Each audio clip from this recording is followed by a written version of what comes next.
Right, we'll take a wee bit of time. Let's just spoil Christopher Nolan's epic 2026, The Odyssey, which Troy in 2004 kind of got the assignment much better. But people are saying this is epic because happy clappers, twats, shills. I mean, review bombing very much is the people within the industry try to big up a movie that's shite. Christopher Nolan, I like some of Christopher Nolan's work, not all of them, and I think that puts me in a unique camp of someone that can think for them fucking selves, because a lot of these other arseholes are like, no, you have to love it.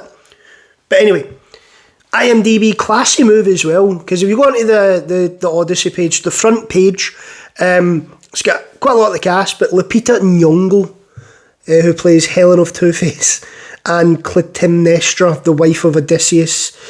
No, not Odysseus. He plays... I don't even know, because he's not here. Agamemnon. Odysseus is played by Matt Damon just plays Matt Damon, but he's supposed to be playing Odysseus. She plays Clytemnestra, who is the wife of Agamemnon. I mean, it doesn't do anything. We'll call Clytemnestra, we'll call her Clit for short, right? So, what happens in the movie? Well, of course, it follows the Condom War, or Trojan War. Condom War's funnier. Where they get inside a big horse and they destroy Troy.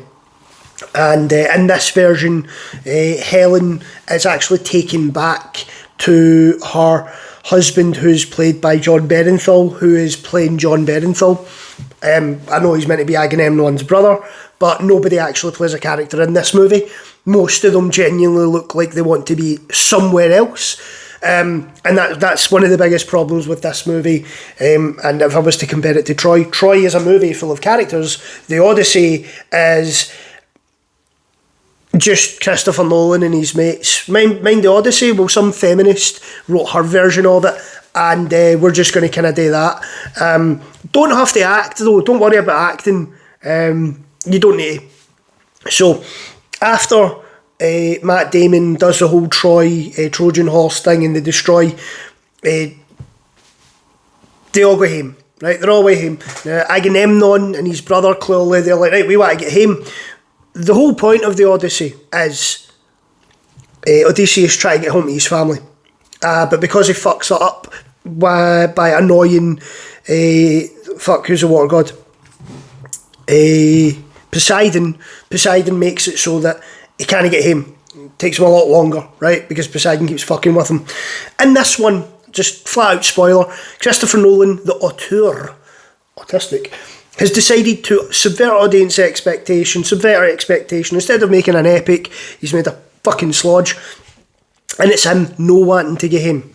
So he's doing everything he can not to get him. So that's one part of the story, right? Matt Damon's like, Mum will go there. You know what I mean? It's like your kid at a theme park. It's 4:30, it closes at 5. But let's go there. And you've been on like 4 different rides. Right? That's what Matt Damon's character does.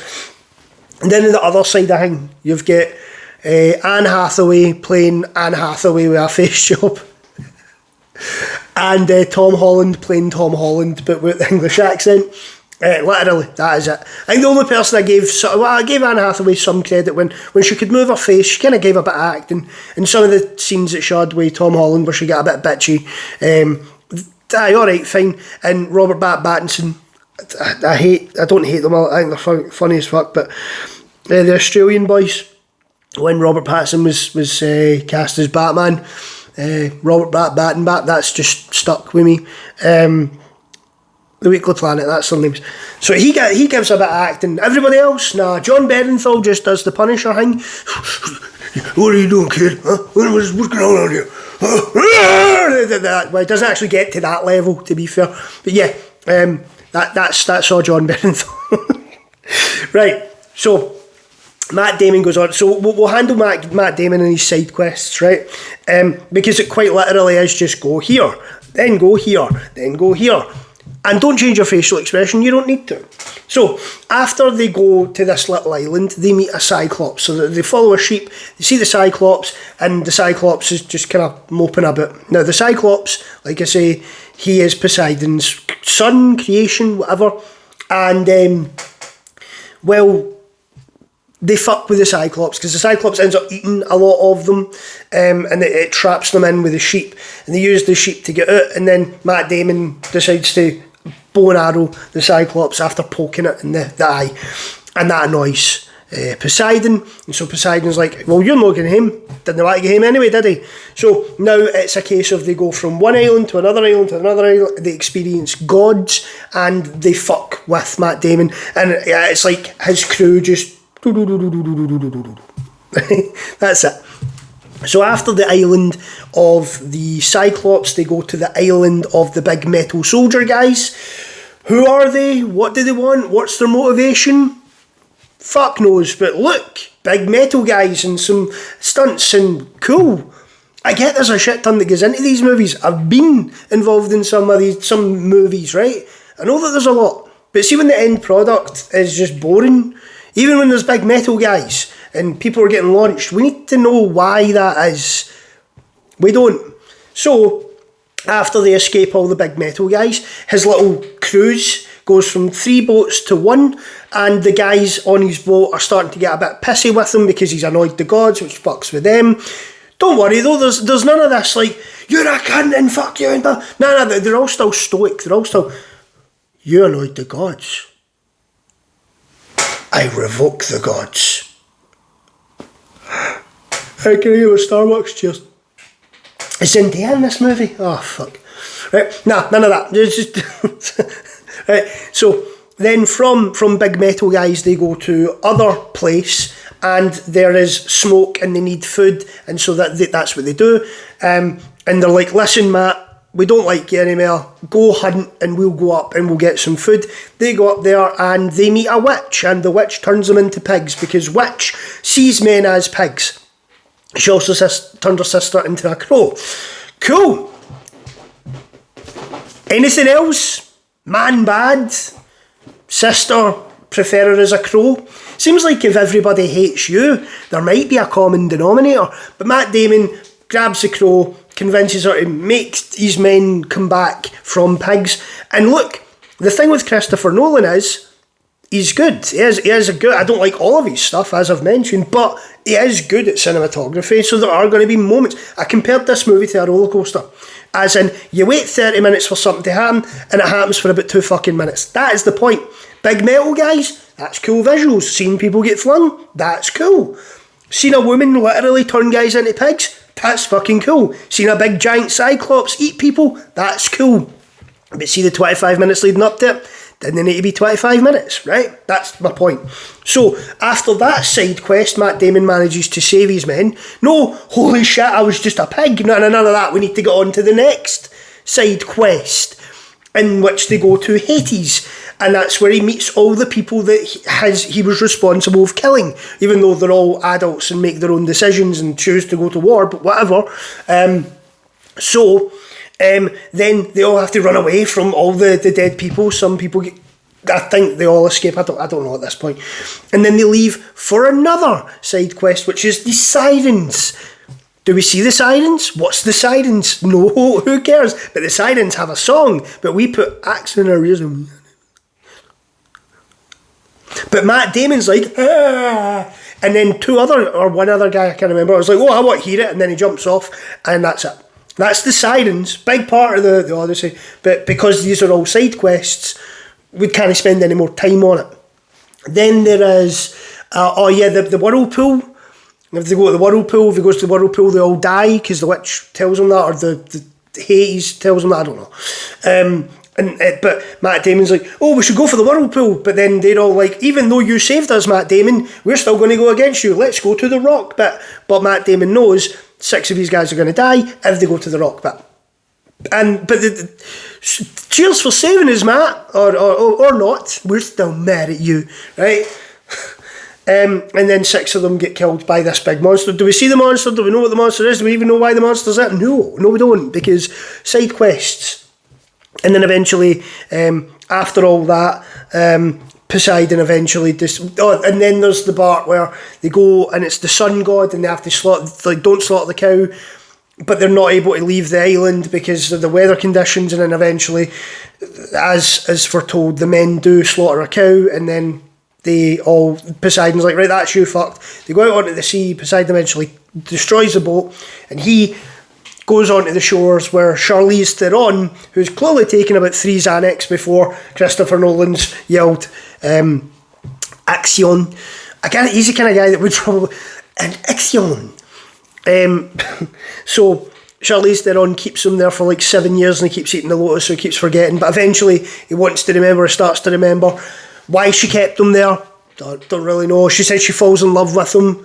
What about that's falling in love? We just see them together, but we don't actually see any real interactions, because the point is this is just another side quest and we have to get him back home, which is the place I didn't want to go. So eventually, after all this nonsense, we never see him grieve for his men. It's just, we need to do that later, or we can't bury all the men. Okay, so just stoic then. No actual character, no nothing. And we can't change our facial expressions. I know Anne Hathaway had other reasons for not being able to do that, but whatever. So eventually he's like, right, I need to go. And she's like, now that you accept it, you just now put your hands in Poseidon. And eventually he does that whole thing. And he wakes up at home. And Zendaya is throughout this entire movie just pure. What?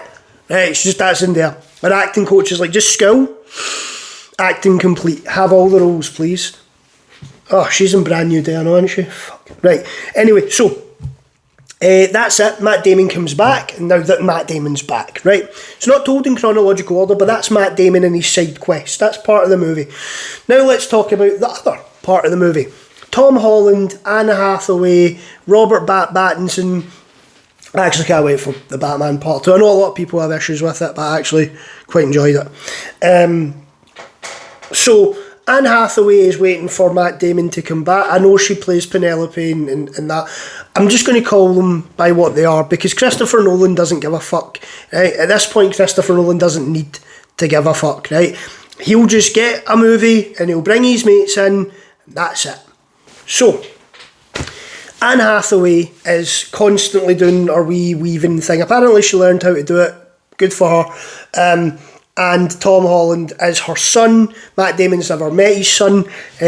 But Tom Holland, and he's like, where is my dad? I want to know where my dad is. And Anne Hathaway, she's like, no, Matt Damon's coming back, don't worry. But through Zeus's law or some shit, basically she has to remarry so that there's a man on the throne for Ithaca. Tom Holland's not of age yet, so all of these suitors come to the guest house and drink and try and go for her, but she's like, I need to finish this first. And they're just there drinking and partying, and that's basically it. And Robert Pattinson tries to get into Anne Hathaway's undergarments. He also wants to kill Tom Holland, and of course Robert Pattinson's character is a pure dick. He swaps with Elliot Page's character, Sinon, I believe, the leader of the Decepticons, who dies instantly. So yeah, that's that whole part. And so Anne Hathaway needs to choose a new suitor. Tom Holland wants to find where his dad is, and Robert Pattinson wants to kill Tom Holland and shag Anne Hathaway. I don't think Robert Pattinson is the bad guy, really. And then there's a wee side quest for Tom Holland where he goes to see John Bernthal as a shaved Frank Castle, where the end of the Trojan War, he actually brings his wife home, Helen of Two-Face, which I find interesting. Which, to be fair, in Batman, right, the original Batman, Tim Burton's Batman, Harvey Dent was played by a black guy. I can't remember his name, but he was also in Star Wars. And in the animated series, was also a black guy as well, which was quite cool. So the fact that Christopher Nolan, who also done a version of Two-Face as well, brought that character back. Like, Sinon wasn't actually meant to be in this movie, but he chose to bring Sinon and played by a Transformer, which is cool. And the fact that he brought in Two-Face from Batman. I was like, wow, that's cool. This is what it's like when worlds collide. Oh, sorry. She's played Helen of Troy, the face that launched 1,000 ships. Right, sorry.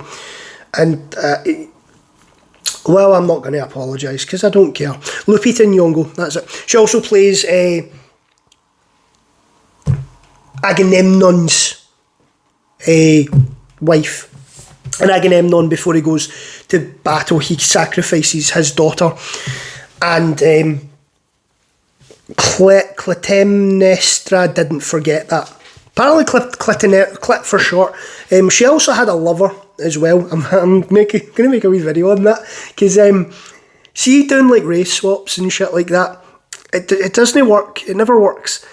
And I'm going to get into that, right? But anyway, Agamemnon, as he gets back, he gets killed because he sacrifices his daughter. That was it. That's it. He goes home, gets killed, shows up in Hades. Tom Holland goes and has a conversation with Frank Castle. Frank Castle's like, you gotta go, you just left him, boy. You gotta go take control, boy. And that's him. And so he goes home, and then as he does go home, Matt Damon's now back. Tom Holland, Matt Damon, John Leguizamo, who's insufferable in person, in real life. They all come up with an idea. And then Anne Hathaway's like, right, I'm going to choose a suitor. And yeah, whoever does this bowl, because only one person can do the bowl, which is I'm just Matt Damon at this point. Agamemnon's gone. And he gets the bowl. And then Anne Hathaway's like, oh my God. And then it turns into a full-on action scene where Matt Damon just fucking kills everybody, including Robert Bat. But he takes a lot of hits. And you think, oh, okay, so he's back. Matt Damon finally re-establishes with Anne Hathaway. He meets his son. John Leguizamo's dead. Oh, there's a scene where there's a dog that dies or not. Nothing. Like literally, just, it's like a thing to tick the box. Oh, the dog's died because its owner's back. And we move on. Another wee side quest. That's a dog dying side quest. And then we have... the ending where Robert Pattinson gets killed. You think maybe something is going to happen here, but no, Matt Damon survived all these wounds. Him and Anne Hathaway, they float on into the sunset or chasing the sun or whatever. And Tom Holland, he is the Prince of Ithaca now. And that's the movie. That's the movie in a whole. There are two sides. One is just side quest with characters you don't know nor care about, and the other one is somewhat of character building, but no one really goes above and beyond and does anything that is spectacular. And I compared this to Troy. When we were watching Troy, it was bright, colourful. Characters were actually laid out. Actors got the chance to really go for it, chew the scenes. And here, because it's more focused on, we need to do this, then this, then this, then this, then this, and this, but not one of these things are actually built up, it's just boring. It really is. And again, I've compared it to the roller coaster. Waiting about an hour for 2 minutes of fun. That's it. That's what this movie is. It is just a bore to get through. And I feel like because people are just now cast, whether it be DEI nonsense, things that they can't change, or whether it be because the director knows them and they'll be there. And at this point, I'm looking at John Bernthal and Tom Holland, and people that genuinely seem like, we watched Hot Ones last night, and they seem like likeable guys. But I'm starting to get really bored of the same shit. And the Odyssey really compels that. And like I said, then you got all these happy clappers basically, no, it's the best movie of the year because Christopher Nolan, I know that name, and it's got all this stuff in it. But it's what it does with the stuff. Because if you were to say to me, a tale where a guy's trying to get home and he fights Cyclopses, big metal guys, or Iron Men if you will, and he comes across sirens, women that are so hot, they bring you in, then they kill you, and then, has to choose between a whirlpool of death and a big fuck off monster. That sounds banging. That sounds amazing.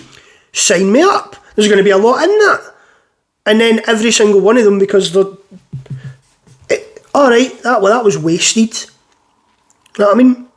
Never even get a fucking side boob off any of the sirens. Right, this is long. Right, Christopher Nolan's The Odyssey. What did you think about it? I would love to know. If you enjoyed it, let me know. I'll speak to you later. Bye-bye.